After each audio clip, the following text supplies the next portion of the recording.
तो गाइस कैसे हैं आप सब लोग। शैंग्री-ला की एपिसोड 11 के साथ हाजिर हूं। तो गाइस लास्ट एपिसोड के एंड पे हमने देखा था कि सिस्टर ज़्यू जो होती है हमारे शीमो से पूछते हैं कि मुझे बताओ कि उस बॉक्स के अंदर क्या था जो मेरे डैड ने तुम्हें दिया था। उसी बॉक्स की वजह से वो फैमिली के वो अंकल्स जो है वो मेरे पीछे पड़े हुए और वो तुम्हारे पास भी बॉक्स को छीनने के लिए जरूर आएंगे। तो वो उसे कहता है कि मैंने उस बॉक्स को ओपन किया था और उसके अंदर से यही सब कुछ निकला था और उसे वो पेपर दिखा देता है। जब उन पेपर्स को चेक करती है तो वो एंशिएंट राइटिंग्स होती हैं। तो वो कहती है ये क्या है। तुम्हारा शीमो कहता है कि मुझे लगा ही था कि तुम्हें इसके बारे में कुछ भी नहीं पता होगा। वाकई में इसके बारे में नहीं जानती। तो वो कहती है नहीं मैं इसके बारे में कुछ भी नहीं जानती, लेकिन आइरिस के अंदर ऐसा क्या है जो कि वो फैमिली के लोगों को चाहिए। फिर साथ ही उसे कहती है कि ब्रदर शी प्लीज मुझे माफ करना कि मेरे डैड की वजह से तुम इस सब में घसीटे चले आए हो। अब वो तुम्हारे पीछे भी आएंगे क्योंकि मेरे डैड ने तुम्हें ये बॉक्स दे दिया था। तुम्हारा शीमो से कहता है कि मिस जोंग तुम्हें बिल्कुल परेशान होने की जरूरत नहीं है। तुम इस वक्त जिन फैमिली में हो, जिन फैमिली में जब तक तुम यहाँ पर रहोगी तब तक तुम सेफ रहोगी। वो ओपनली यहाँ पर जिन फैमिली के अंदर आकर तुम्हें ले जाने की कोशिश नहीं करेंगे। मुझे लगता है कि वो इस वक्त बाहर तुम्हें हर जगह के ऊपर ढूंढ रहे होंगे और वो लोग यहाँ पर अंदर तो नहीं आ सकते, इसलिए फिलहाल के लिए तुम यहीं पर रुको, तुम यहीं पर रह जाओ, हमारी जिन फैमिली में ही रहो।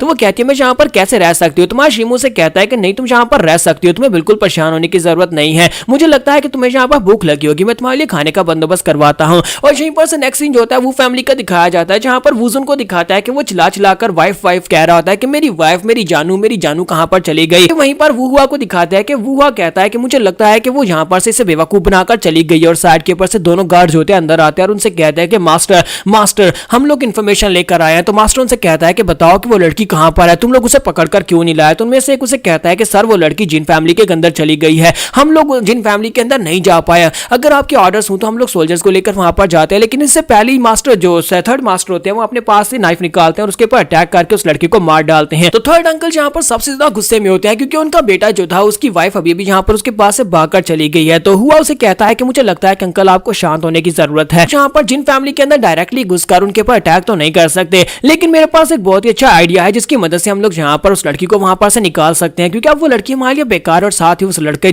शीमो को भी हम लोग बिल्कुल भी नहीं छोड़ेंगे। तो थर्ड अंकल उसे कहता है कि मुझे लगता है कि तुम्हारे पास वाकई में कोई प्लान है, तो जल्दी से करो, जल्दी करो, मुझे वो लड़की वापस चाहिए क्योंकि मैं उनको इतनी आसानी से छोड़ नहीं सकता। तो वो उनसे कहता है कि अंकल आपसे किसने कह दिया कि मैं यहाँ पर उनको छोड़ने वाला हूँ। जो भी हमारी जिन फैमिली के साथ जो भी हमारी वो फैमिली के साथ पंगा लेता है हम लोग उसे छोड़ेंगे कहाँ, क्योंकि हम लोग यहाँ पर अकेले नहीं है जिनको यहाँ पर जिन फैमिली के लोगों से प्रॉब्लम है, स्पेशली उस शीमो से प्रॉब्लम है। मुझे लगता है कि मैं उन लोगों को यूज कर सकता हूँ। वो यहाँ पर फिफ्थ अंकल के बेटे की बात कर रहा होता है और यहीं पर से नेक्स्ट सीन जो होता है फिफ्थ अंकल के बेटे का दिखाया जाता है कि वो कुछ पैसे लेकर आता है और शीजू से कहता है कि शीजू ये पैसे रख लो और हमें जो पिल दे दो। ब्रदर से कहो कि वो पिल ना ले। तुझे बात सुनने के बाद शीजू उन पैसों को भी झटक देती है और उसे गुस्से के साथ कहती है कि कहीं तुम पागल तो नहीं होगे मेरे कजिन ब्रदर। मुझे लगता है कि अगर तुम्हारे अंदर काबिलियत है तभी तुम उस पिल के लायक हो सकते हो, वरना तुम्हें वो पिल नहीं मिलेगी। जरा अपनी तरफ देखो तो सही, तुम एक बहुत ही प्राउड वॉरियर बनने के लिए यहाँ पर उस पिल को हासिल करना चाहते हो, लेकिन तुम यहाँ पर एक लड़की के सामने आकर भीख मांग रहे हो कि मैं अपने भाई से कहूं कि वो उस पिल को छोड़ दे। हालांकि तुमने यहाँ पर अपनी जिंदगी में ऐसा क्या किया है जिसकी वजह से तुम्हें वो पिल दी जाए। कि उसका कजिन ब्रदर उसे कहता है लेकिन मुझे यहाँ पर उस पिल की जरूरत है, तुम्हें पता है कि मुझे वो पिल कितनी ज्यादा जरूरी चाहिए, क्योंकि अगर वो मुझे पिल नहीं मिलती और मैं इस बार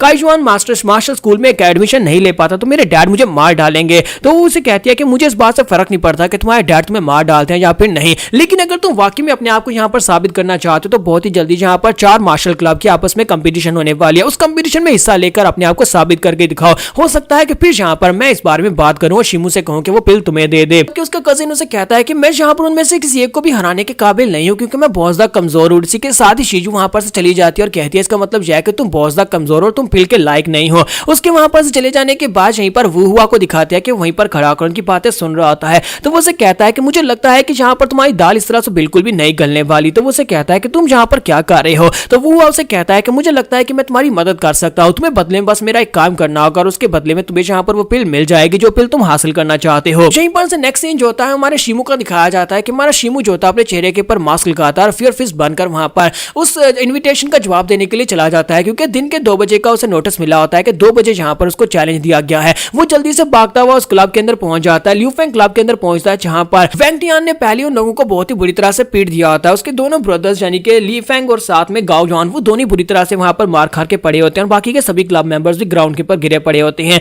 तो वेंग टियान उसे कहता है कि मुझे लगा ही था कि तुम यहाँ पर आओगे, तो क्या तुम वाकई में तुम ही फियर फिस्ट हो। जबकि वो दोनों उसे कहते हैं कि बिग ब्रदर सेकंड ब्रदर तुम्हें यहाँ पर नहीं आना चाहिए था। तो शीमू आगे बढ़ता है और फेंगली से कहता है क्या तुम ठीक हो, मुझे लगता है कि तुम लोगों को यहाँ पर से फाइट नहीं करनी चाहिए थी, ये काफी ज्यादा स्ट्रॉन्ग लग रहा है। तो उसे बताता है कि ये यहाँ का टॉप मार्शल डिसाइपल है, ये फेंग सिटी में सबसे पावरफुल इसलिए कहलाता है क्योंकि पिछली बार का जो कंपटीशन हुआ था चारों क्लब का उसमें इस लड़के ने अकेले पहले सभी लोगों को हरा दिया था, जिसकी वजह से यहाँ का टॉप क्लास का एक वॉरियर बन चुका है। वैंग फैमिली का यंग मास्टर है, इसका नाम वैंग टियानहाओ है। इसके साथ ही वैंग टियानहाओ भी उठकर खड़ा आ जाता है और उसे कहता है कि मुझे इस बारे में तो नहीं पता कि मैं वाकई में यहाँ का सबसे टॉप क्लास का मार्शल आर्टिस्ट हूँ या नहीं, लेकिन मुझे लगता है कि मुझे यहाँ पर इस फाइट से ये पता चल ही जाएगा कि हम दोनों में से बेस्ट कौन है। और साथ ही वो अपने स्पीयर को वहां पर अनशीथ करता है और कहता है मेरे साथ फाइट करो। तो देखते हैं कि हम दोनों में से यहाँ पर कौन जीत पाता है। क्या तुम वाकई में इस लायक हो कि तुम यहाँ पर मुझसे फाइट करके जीत पाओ। और वो अपने स्पीयर को उसकी तरफ करता है और कहता है कि चलो जल्दी से आ जाओ, हम लोग यहाँ पर फाइट करेंगे। तो हमारा शीमो उसकी तरफ देखता है और उसे कहता है कि तुम सिर्फ और सिर्फ एक स्मॉल फ्राई, और तुम्हें क्या लगता है कि तुम यहाँ पर आकर हमारे सेक्टर में इस तरह से फाइट कर सकते हो।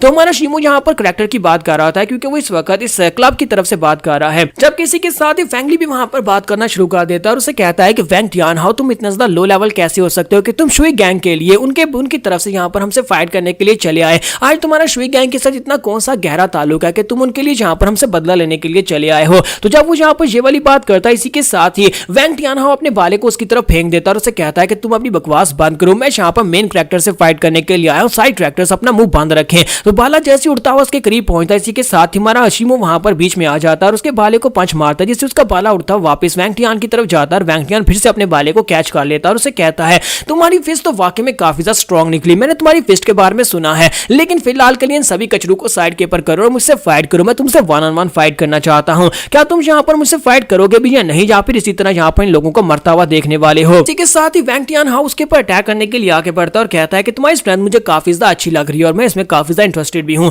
तो चलो फिर यहाँ पर फाइट करके फैसला करते हैं कि दोनों में से स्ट्रॉन्ग कौन है। तो अपना बाला लेकर जैसे उसके करीब पहुंचता है, इसी के साथ ही वहां पर करीब पहुंचने के बाद अपने बाले के साथ एक स्पेशल टेक्निक को यूज करते हुए उसके ऊपर बहुत सारी एनर्जी के साथ अटैक करता है। क्योंकि हमारा शीमो भी जल्दी से अपनी तलवार निकाल लेता है और अपनी तलवार निकालकर वहां पर उसके एनर्जी अटैक्स को ब्लॉक कर रहा होता है, उन सभी को वहां पर ब्लॉक किया जा रहा होता है। लेकिन इसी के साथ ही वैंग टियानहाओ को दिखाता है कि वो जंप करते हुए ऊपर की तरफ जाता है और ऊपर से जाकर अपने बाले के साथ ऊपर से अटैक करता है। जब ऊपर से अटैक करता है तो हमारा शीमो पीछे की तरफ फरता है, पीछे की तरफ फरता है तो वो नीचे की तरफ से अपने बाले के साथ उसके पांव के ऊपर अटैक करता है, लेकिन वो ऊपर की तरफ जंप कर जाता है। और यहाँ पर इन दोनों की फाइट जो होती है काफी देर तक चलती है, काफी देर तक वो दोनों एक दूसरे के साथ फाइट कर रहे होते हैं। कभी हमारा शीमो पीछे की तरफ फरता है तो कभी यहाँ पर वैंग टियान पीछे की तरफ फरता है। और इसी के साथ ही हमारे शीमो को दिखाता है कि शीमो ग्राउंड के अंदर अपनी तलवार को दंसाकर वहां पर से कुछ पत्थर निकालता है और उन पत्थरों को सामने की तरफ थ्रो करता है। वो पत्थर बड़ी तेजी के साथ उड़ते हुए वैंग टियानहाओ की तरफ आगे बढ़ते हैं और वैंग टियान अपने बाले के साथ उन सभी को ब्लॉक कर रहा होता है और वहीं पर उन पत्थरों के बीच से उसकी तलवार उड़ती हुई आगे बढ़ती है। तो वो अपने बाले की नोक के साथ तलवार की नोक को वहां पर ब्लॉक कर रहा होता है, जबकि सेम टाइम के ऊपर हमारा शीमो पीछे से अपनी फियर फिस्ट को यूज करते हुए